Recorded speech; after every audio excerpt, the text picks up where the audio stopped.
Franchement, je pensais pas que je ferais une vidéo comme ça un jour, mais c'est tellement étonnant et flagrant. Poutine serait un très mauvais youtubeur. Bon, de toute façon, vu l'amour qu'il porte pour les Américains, on risque pas de le voir sur YouTube, et il le dit lui-même. Я сейчас хочу вернуться к тому, что сказал. Хочу обратиться и ко всем гражданам страны, не только к тем коллегам, которые в зале находятся. D'ailleurs, la première question, c'est quoi un bon youtubeur? Alors je sais pas, c'est peut-être quelqu'un de souriant. Bon, c'est peut-être quelqu'un, je sais pas, de sympathique. Ну что я же вам говорю, ну давайте я вам сейчас после закончим совещание, чем мы с вами пикироваться будем? Bon, bah c'est peut-être quelqu'un qui prend soin de sa communauté. Ils disent non à la guerre. Des dizaines de milliers de personnes manifestaient ce mercredi en Russie.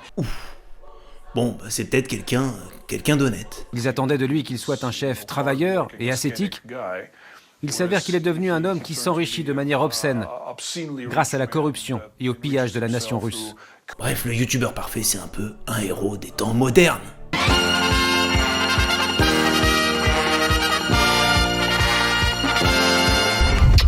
Et tu l'as vu cette exposition dédiée à Poutine? Oh, ça va loin, ça va loin. En 2017, il y avait une exposition qui s'appelait Super Poutine, où en fait 50 artistes avaient été financés directement par le gouvernement russe. Bon allez, on reprend les choses sérieuses. Est-ce que pour définir un bon youtubeur, on n'irait pas voir du côté de son intelligence dans la création de contenu, son approche stratégique de la plateforme YouTube? Et là, Poutine, mon gars, c'est le pire bourrin qu'on puisse trouver. Et ça, on le voit dans sa stratégie d'agression l'Ukraine depuis plus d'1 an. En plus d'être complètement atroce, bordel, le gars est un bourrin fini. Et ça sur YouTube, ça ne passe pas. Et toi qui regardes cette vidéo, qui veut percer sur YouTube, je veux que tu comprennes que l'inspiration, les stratégies qui fonctionnent sont tout autour de nous. Même si au premier abord on parle de sujets qui ont rien, mais strictement rien à voir, ce que tu vas retrouver systématiquement dans une stratégie, c'est simplement des éléments de bon sens. Et c'est pour ça que ça fonctionne. Si on projette ça à ce qui se passe en Ukraine depuis plus d'1 an, Poutine nous apprend tellement de choses à ne pas faire. Alors dans cette vidéo, on va voir pourquoi la stratégie de Poutine a complètement foiré et ce qu'on peut en tirer comme leçon. Et tu vas voir que tu vas apprendre pas mal de choses sur les stratégies qu'il faut impérativement éviter. C'est parti!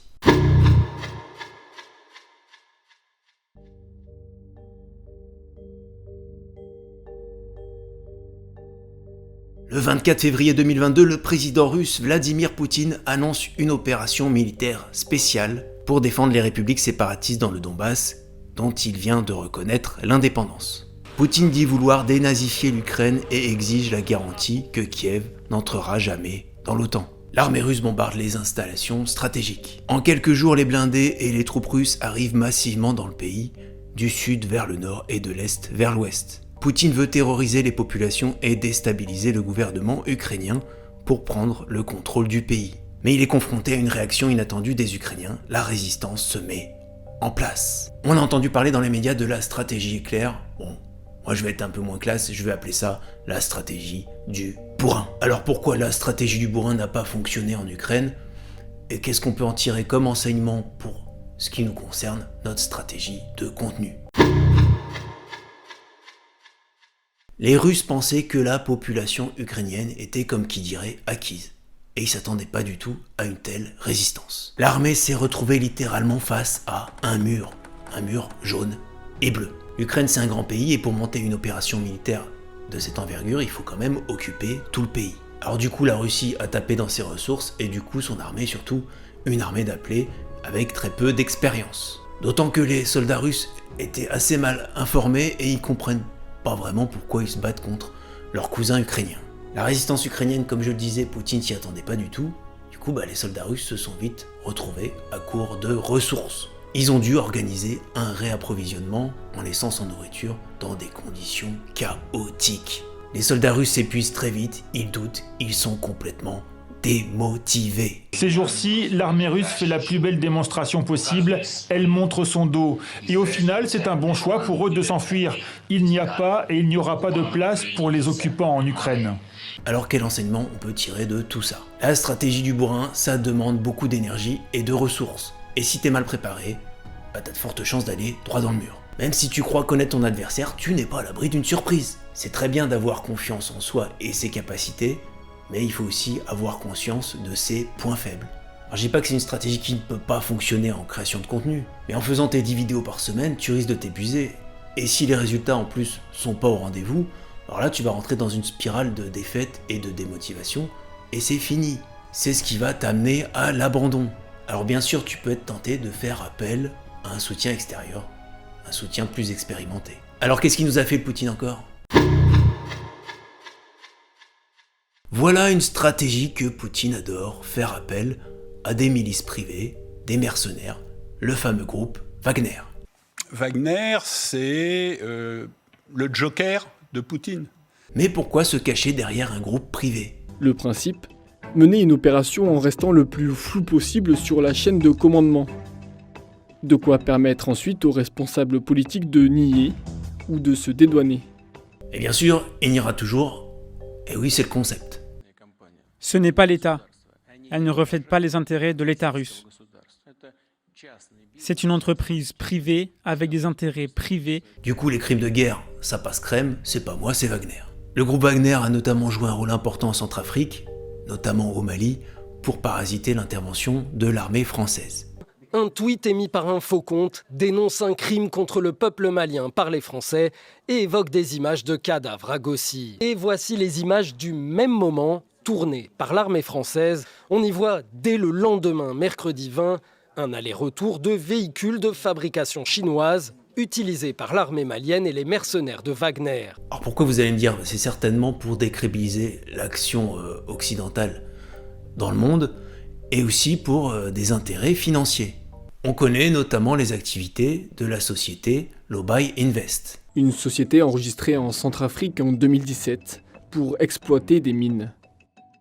Les recettes de l'entreprise permettraient de financer une partie de l'activité des mercenaires. Voilà. Donc le problème, c'est que la société russe, les Russes eux-mêmes, désapprouvent la milice Wagner. Et ce qui choque notamment les Russes, c'est le blanchiment des ex-détenus après qu'ils ont combattu en Ukraine. D'anciens prisonniers, des meurtriers sont recrutés dans les prisons en Russie pour intégrer la milice Wagner. Et après 6 mois sur le front, ils sont tout simplement blanchis et relâchés avec une belle prime. Et en Russie, ça donne des situations assez dingues. Ces policiers avertissent que certains de ces hommes ont été autrefois condamnés pour pédophilie. Les policiers demandent aux moscovites par téléphone de garder les enfants à l'intérieur la nuit parce qu'ils peuvent être attaqués par ces ex-prisonniers et soldats de Wagner qui ont été libérés. Et un cas a fait notamment beaucoup de bruit. Aujourd'hui surnommé l'agent immobilier noir parce qu'il est devenu en quelques années l'un des meurtriers les plus effrayants et les plus cruels de Russie. Il aurait fait tuer son associé et sa famille pour un litige financier. Après 6 mois en Ukraine, le voilà complètement libre et blanchi. Alors je sais, là je parle de choses complètement atroces et d'une violence inouïe, mais on peut retirer 2 choses de cette stratégie douteuse. C'est que faire appel à une aide extérieure pour augmenter artificiellement notre notoriété, ça implique 2 choses. De l'argent et l'absence totale de morale qui, de toute façon, finira par porter préjudice à notre image. Je pourrais vous parler du site YouVu qui vous permet de gonfler artificiellement votre notoriété, mais c'est quoi finalement ?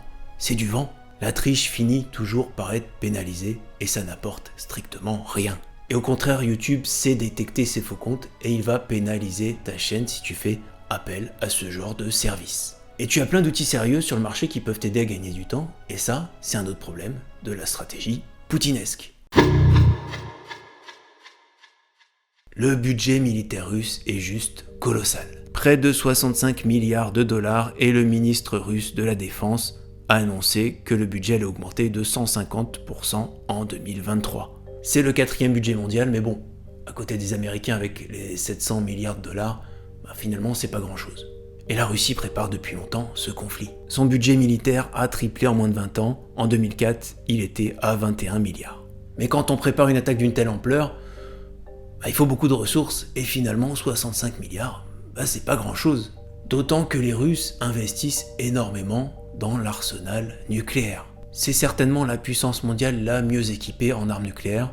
La Russie détiendrait plus de 5900 ogives nucléaires contre 5400 pour les États-Unis. À elle 2, elle possède 90% des armes nucléaires dans le monde. Et vous imaginez le gouffre financier pour la Russie pour maintenir sa force nucléaire. Tout ça pour montrer aux Américains qui a la plus grosse. Bon, les Américains sont pas mieux. La France dépense 50 milliards par an pour sa défense, pour une force nucléaire 20 fois moins importante. Alors ok, la France a une stratégie différente avec le nucléaire, elle est plutôt dans la dissuasion, mais si je fais la comparaison, c'est pour comprendre quelque chose d'essentiel. C'est que finalement la Russie investit très peu dans les équipements standards. Nos armes datent des années 70-80. Les casques peuvent être pétés avec un doigt. Et la majorité des gens n'ont ni casque ni armure. Même avec une puissance aérienne largement supérieure à celle des Ukrainiens, les attaques russes sont très peu efficaces. Mais l'aviation russe a un problème. Parmi les munitions qu'elle peut envoyer depuis le ciel, elle dispose surtout de bombes non guidées qui manquent de précision. Pour réussir à toucher les défenses anti-aériennes ukrainiennes, les avions et hélicoptères russes doivent donc voler plus bas, ce qui les rend vulnérables au système de défense anti-aérien. Et voilà le problème, c'est que 80% du budget de Poutine, peut-être un peu plus, peut-être un peu moins, est passé dans l'armement nucléaire. Il sait très bien qu'utiliser cette arme, ça le mènerait à sa perte, voire pire, mais il est content, il est numéro 1. Donc si on continue notre parallèle avec notre création de contenu, la ressemblance est frappante. Bien sûr que t'as pas un budget aussi colossal, ok, mais ton budget c'est ton temps, le temps que tu vas passer à créer tes contenus.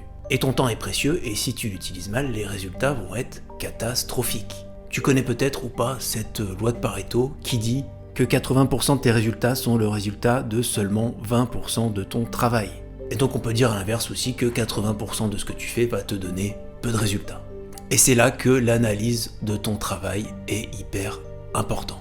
Tu dois analyser tes résultats pour pouvoir affiner ta stratégie et te concentrer sur les 20% de choses qui fonctionnent. On a la chance sur YouTube d'avoir des très bons outils sur YouTube Studio, donc passe du temps à analyser tes stats sur YouTube. Ça va te permettre de gagner du temps et d'être plus efficace par la suite. Ensuite, tu dois investir dans des outils qui vont te permettre d'être plus précis. Tu l'as vu, si l'aviation de Poutine est tenue en échec, c'est pour son manque de précision. Donc tu comprends bien que si tu n'arrives jamais à atteindre ta cible, tu n'as jamais de résultat. Je t'ai montré plusieurs fois dans mes vidéos des outils pour pouvoir trouver les vidéos qui vont marcher et pouvoir les référencer pour atteindre la bonne cible. Tu as par exemple TubeBuddy qui est très efficace. Je te mets le lien vers mon tuto TubeBuddy en descriptif. Bon, on a encore des dizaines d'exemples qu'on pourrait étudier dans la stratégie poutinesque. Bon après, moi je suis pas là pour faire de la propagande anti-Poutine, parce que franchement, les Américains, les Européens, est-ce qu'on est mieux? Ok, peut-être qu'on est plus discret, moins brutal, mais on a aussi notre responsabilité dans cette guerre. Bon bref, on parlait de valeur, et c'est ce manque de valeur qu'on voit tellement sur YouTube. Pourquoi créer une communauté sur YouTube, une communauté qui te fait confiance, pour ensuite littéralement l'arnaquer? Mais il y a toujours quelques youtubeurs pour dénoncer les arnaques du web. Je te mets juste ici une analyse d'une vidéo qui m'a juste sidéré. Il y a toujours quelqu'un pour exploiter les effets de mode, et là on parle de l'intelligence artificielle. Allez voir ça, ça devrait vous faire rire. Ou pleurer. Allez, à tout de suite.